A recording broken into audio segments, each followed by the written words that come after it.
মানুষের বন্ধু হতে পারে।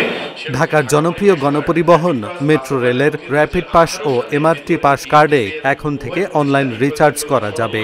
আর এর ফলে লাইনে দাঁড়িয়ে রিচার্জ করার ঝামেলা থাকছে না, ঘরে বসেই হবে সবকিছু। মঙ্গলবার রাজধানীর আগারগাঁও মেট্রো রেল স্টেশনে নতুন এই সুবিধার উদ্বোধন করে ডিএমটিসিএল ও ডিটিসিএ।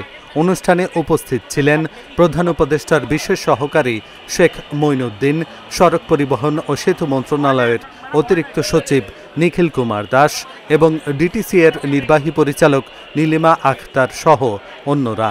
র্যাপিড পাস তো আগে আমরা কিনতাম এবং রিচার্জ করতাম স্টেশন থেকে, তো সেক্ষেত্রে আমাদেরকে স্টেশনে আসতে হতো এবং অনেক সময় রিচার্জ করার জন্য লাইনে দাঁড়াতে হতো। তো সেইটা এখন আমরা ঘরে বসে করতে পারবো বা আউটসাইড দিয়ে স্টেশন করতে পারবো। হ্যাঁ, তো যেটা হচ্ছে যে আসলে কি এইটা কিন্তু এখনকার যে বিদ্যমান সিস্টেমটা আছে এটা কিন্তু অফলাইন সিস্টেম। হ্যাঁ, এবং আমাকে কিন্তু আসলে যদি আমি অনলাইন রিচার্জ করতে চাই আমার ইন্টারনেট কিন্তু এসেনশিয়াল। তো স্টেশনে এসে তো অনেক সময় ইন্টারনেট নাও থাকতে পারে, সেই জন্য আপনার অনলাইন রিচার্জ করা থাকলো, কিন্তু স্টেশনে এসে ওই যে কার্ডের যে কম্পিটিবিলিটি ওইটার বাধ্যতামূলক ব্যবস্থাটা থাকাতে, হ্যাঁ, ডিপেন্ডেন্সি থাকাতে ওই এভিএম মেশিনটাতেই টাচ করতে হবে, করে আবার নর্মালি আপনি গেট দিয়ে ঢুকবেন। ওইটা করে আপনি চার্জটাকে সফল করে নিয়ে তারপরে ঢুকবেন। আগে যেটা করতে হতো সেটা হচ্ছে কোনো একটা ব্যাংকে, ধরুন কোনো একটা ব্যাংকে যেতে হতো বা কোনো একটা বিকাশের স্থানে যেতে হতো, ওটাকে রিচার্জ করতে হতো, আপনাকে পার্সোনালি যেতে হতো।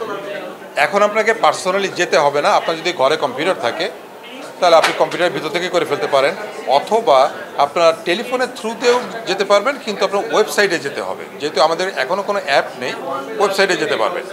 করার পরে আপনি রিচার্জ করে ফেললেন, রিচার্জ করে তারপরে যখন এখানে আসবেন জাস্ট ট্যাপ। ঢাকার মেট্রো রেলের স্থায়ী কার্ডের নাম এমআরটি পাস আর ডিটিসি এর কার্ডটির নাম র্যাপিড পাস।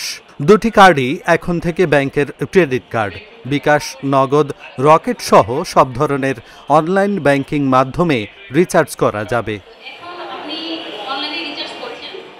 রিচার্জ সফল হওয়ার পর গ্রাহককে তাদের কার্ডটি স্টেশনে থাকা অ্যাড ভ্যালু মেশিন অর্থাৎ এভিএমে একবার স্পর্শ করাতে হবে, এতেই আপডেট হয়ে যাবে রিচার্জ। বর্তমানে মেট্রো রেলের ৫৫% যাত্রী এমআরটি বা র্যাপিড কার্ড ব্যবহার করেন। নতুন অনলাইন রিচার্জ সেবায় যাত্রীদের সময়, ভোগান্তি এবং লাইনের চাপ সবকিছুই কমে আসবে বলে আশা করা হচ্ছে। Dhaka journal, news desk.